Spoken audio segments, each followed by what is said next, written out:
What's your why? Why do you wake up in the morning? Was that some of your best motivation might come wrapped in sandpaper. Some of your best inspiration comes with some pricks and some nails and some thorns around it. Some of your best inspiration came in an experience that you didn't ask for, you didn't want, and you never want to have again. Some of your best inspiration, some of the very thing that's fueled your soul to get you here, came in an experience that you dare not wish on your enemy. The reason why you don't give 120% is you ain't got a why for what you do. One thing I can't give you ambition. I can't make you want something, right? I can't want it for you. But once you want something, now you plug into something very real. You start putting all this stuff together and it's like, okay, essentially everything falls on my shoulders. If I want to be great, it's all down to me whether I execute on that or not. It's all down to my ability to say, this is the thing I want. This is the gap in skill set between who I am today and who I need to become.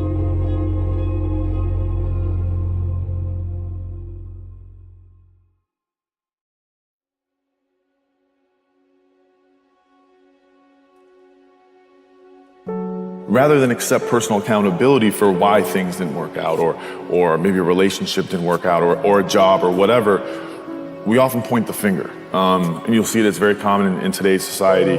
I've even caught myself at sometimes.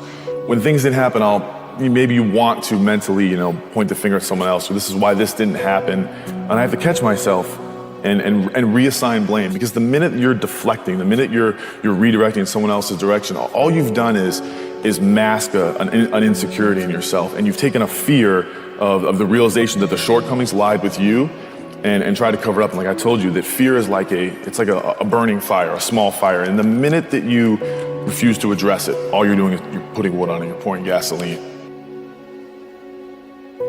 Thoughts become things is such a small part of the picture. It's actually a myth, because it's your feelings and your emotions are what manifests.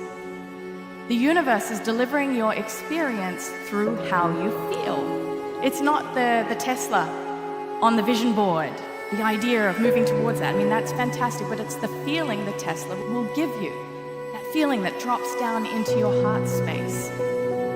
And with that comes the emotional responsibility to guide your energy, that you can rise above fear, you can embrace love, and you can remember your power. And this is why it's so important that we don't push to the side however we're feeling, and we lean into the wholeness of our experience.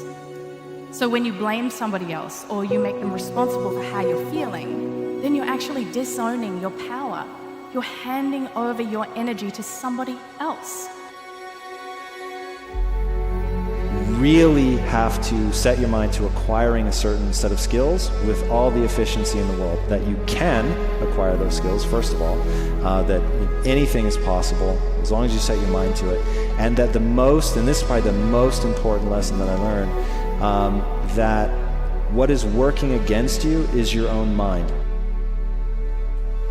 A good person will not take more from the table of life than they think they're worth or they think they deserve.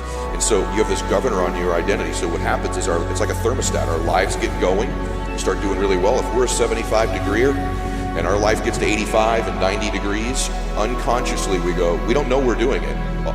We start to cool life back down to get it back to where we're comfortable.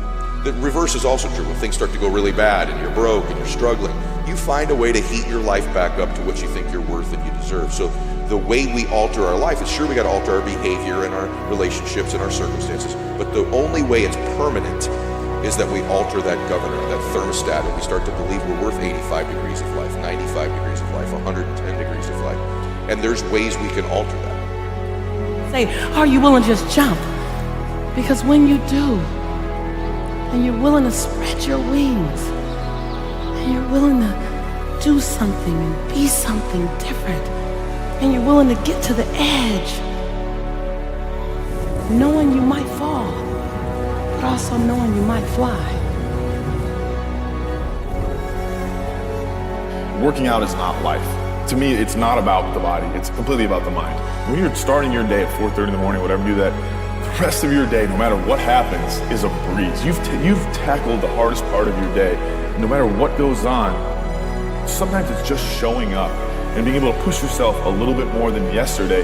It's called finding your heart. You know, when you find your heart every day, man, life is a lot better. You know, because what happens is you're either the CEO of your life or you're going to be someone else. You're going to be life's employee.